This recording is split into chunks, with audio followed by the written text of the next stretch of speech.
தமிழன் தமிழன் என்று சொல்லிக்கொண்டு தமிழர்களை கொச்சைப்படுத்தக்கூடிய, தமிழர்களை இழிவுபடுத்தக்கூடிய, தந்தை பெரியாரை இழிவுபடுத்தக்கூடிய சில கூலிக்காரர்களை எதிர்த்து அரசியல் செய்ய வேண்டிய ஒரு நிலைக்கு அவர் தள்ளப்பட்டிருக்கிறார். அதனாலதான் ஒருவேளை பொழுது போடும் அப்படிங்கிறதுக்காக ஒரு கவர்னரை கொண்டு வந்து வச்சுட்டாங்க. அவரும் இல்லைன்னா எல்லாருக்கும் போர் அடிக்கும் இல்லையா?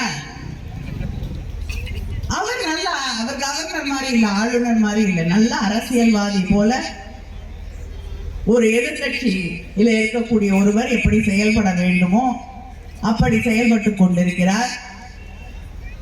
அவர் சட்டமன்றத்துக்கு வருவார், ஆனா பாதியிலேயே எழுந்து போயிடுவார். நான் கூட ஆர்ப்பாட்டத்தின் போது கேட்டேன், எதுக்கு வரீங்க? வீட்டுல இருந்தே லீவ் லெட்டர் கேட்டீங்கன்னா லீவ் லெட்டர் எழுதி கொடுத்தீங்கன்னா தளபதி பரவாயில்ல வீட்டுல இருக்கணும்னு சொல்லிடுவார், வான்னு சொல்ல மாட்டேன். தொடர்ந்து வந்து நீங்க எந்த தேசிய கீதத்தை பாதுகாக்கிறேன்னு சொல்றீங்களோ அந்த தேசிய கீதத்தை அவமதித்து கவர்னருக்கான எந்த ஒரு மாண்பையும் கடைபிடிக்காமல், கவர்னருடைய பதவி என்னன்னு புரிந்து கொள்ளாமல்,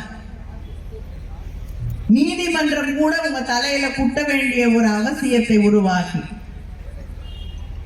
யுஜிசிக்கு நம்மளுடைய பல்கலைக்கழகங்களுக்கு நிர்வாகிகளை கூட போட முடியாமல் என்ன செய்து கொண்டிருக்கிறீர்கள் என்று நீதிமன்றம் அவரை பார்த்து கேட்கக்கூடிய ஒரு நிலையிலே ஒரு ஆளுநரை வைத்துக் கொண்டு தமிழ்நாட்டிலே நாம் ஆட்சி நடத்தி கொண்டிருக்கிறோம். இப்படி எத்தனையோ தடைகள்,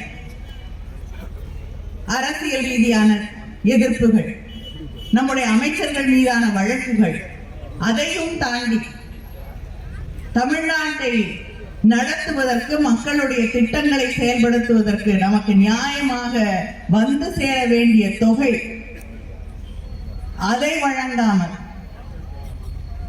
ஒவ்வொரு நாளும் இந்த தமிழ் மண்ணுக்கு, தமிழ் மக்களுக்கான பிரச்சனைகளை உருவாக்கி கொண்டே இருக்கக்கூடிய ஒன்றிய அரசு அவர்களோடு நேரடியாகவோ இல்லை என்றால் பின்வழியாகவோ அவர்களோடு கூட்டணி வைத்துக் கொண்டு அரசியல் செய்து கொண்டிருக்கக்கூடியவர்கள். இவர்களை எதிர்த்துத்தான் இன்று நாம் அரசியல் களமாட வேண்டி இருக்கிறது.